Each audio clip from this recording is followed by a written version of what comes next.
Democratic weapon ही करने पड़ो गुंडागिरी नुह जो भाई भाव में जड़े सीनियर एमएलए जाकि आउ जड़े सीनियर एमएलए कलर धरले सेटा नुह साउथ इंडिया है ओडिशा है आउ किसी राज्य देश में प्लान वे फैमिली प्लानिंग हो सारी जो प्लान वे फैमिली प्लानिंग हो सारी तापर जो संख्यार एमपी अच्छा कैंडिडेट जो संख्यार अच्छा बलवत्तर रहा कथा डेमोक्रेसी रे जो स्टेक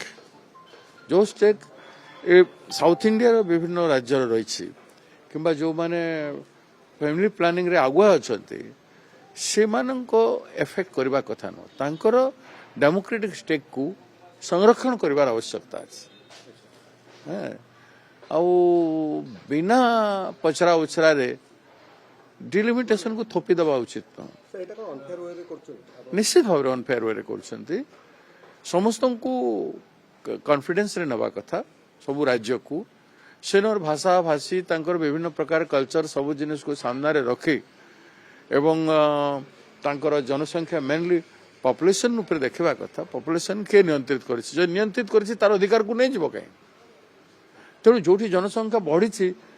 कहीं तो आपत्ति करूना कि जो मैंने प्लान वे गोटे स्टेक रही धरतु ओडार 21 एमपी अच्छा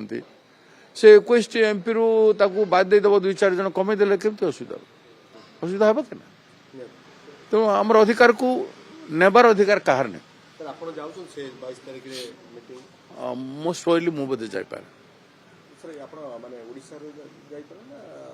विभिन्न राज्य जो मान को डाकी जो राज्य गुड़ाक से राज्य में जापारे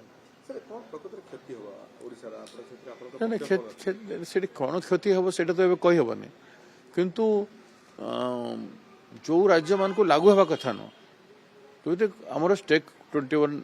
अच्छे आमर फैमिली प्लानिंग वेल प्लान हिसाब से चली आम जनसंख्या नियंत्रण अच्छे ठीक से भाई साउथ इंडिया रे नियंत्रण अच्छे तो से जगह डेमोक्रेटिक स्टेक जोटा रही जो ऑल इंडिया लेवल रे पार्लियामेंट रे हालांकि विधानसभा रे जो आमर जी रही अधिकार रही से अधिकार को छड़े नवा उचित सर आज विधानसभा जहाँ घटना घटला ये घटना को लेकर सब गोटे निंदा आसूची विधायक मान जो मान जनप्रतिनिधि से हाथाहाथी हे विधानसभा भितर दुर्भाग्यजनक कथा विरोधी दल प्रश्न उठाला भारतीय जातीय कांग्रेस विधायक माने प्रश्न उठेले जे नारी सुरक्षित न 1600 नारी उपरे 8 मास भितर एट्रोसिटी है अत्याचारी है 54 जनकर गैंगरेप है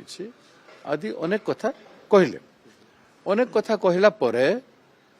तांकर उत्तर विधानसभा जवाब रखा कथा जे एटा आम पदक्षेप करूँ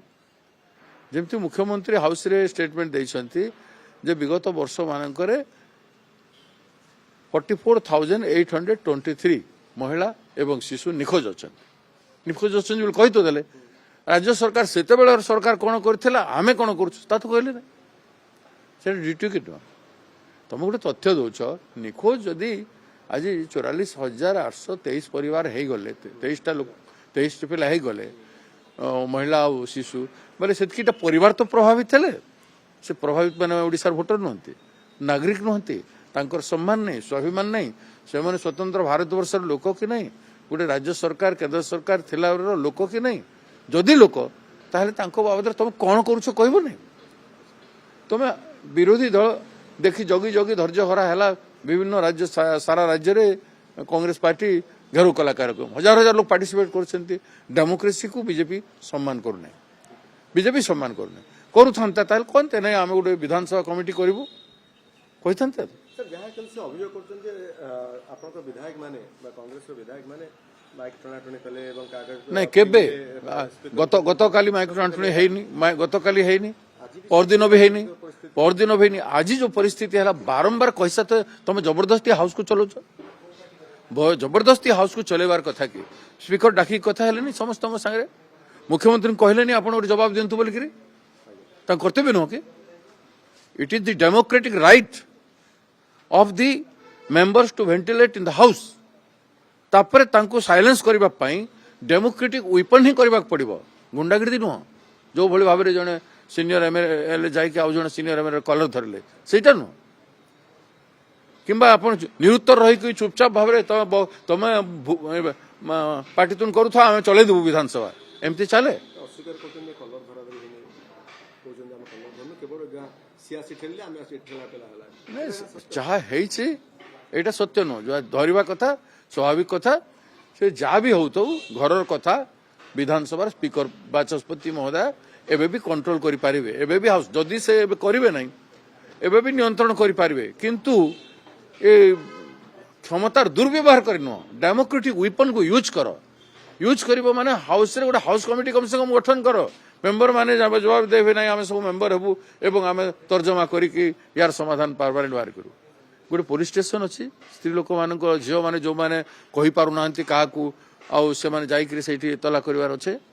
গোটে সিস্টম করিছি দেবে ফোন জরিয়ারে ঝিও মানে জଣାଇ দেবে কনসার্ন গোটে পুলিশ অধিকারী কু যে মোর এমতি শোষণ হচ্ছে অত্যাচার হচ্ছে বলি যে কই পারু নথিব লজ্জারে কই ন পারু তো বিভিন্ন কথা হতো। Is there any system in the state? No. ষষ্ঠ শ্রেণীর ঝিও কাহিଁକି ଗର୍ଭବତୀ ହବ? Help to the people those who are in the administration. ଧିକ୍କାର ସେମାନଙ୍କୁ ଯୋଉମାନଙ୍କୁ ବାଧୁ ନାହିଁ, ଏଟା ଯୋଉମାନଙ୍କୁ ବାଧୁ ନାହିଁ। ଯଦି ବାଧୁଛି ତ ନିଜ ଝିଅ ପୁଅ ହେଇଥିଲେ କେମିତି ଲାଗନ୍ତା ତମକୁ? ଦଶମ ଶ୍ରେଣୀର ଝିଅ ଗର୍ଭବତୀ ହବ, ଟିଚରର କି ଅଧିକାର ଅଛି ଝିଅକୁ କ୍ଲାସରୁ ନେଇ ଯାଇକି ତାକୁ ଆସଲ୍ଟ କରିବ ଆଉ ଝିଅ ସୁଇସାଇଡ୍ କରିବ?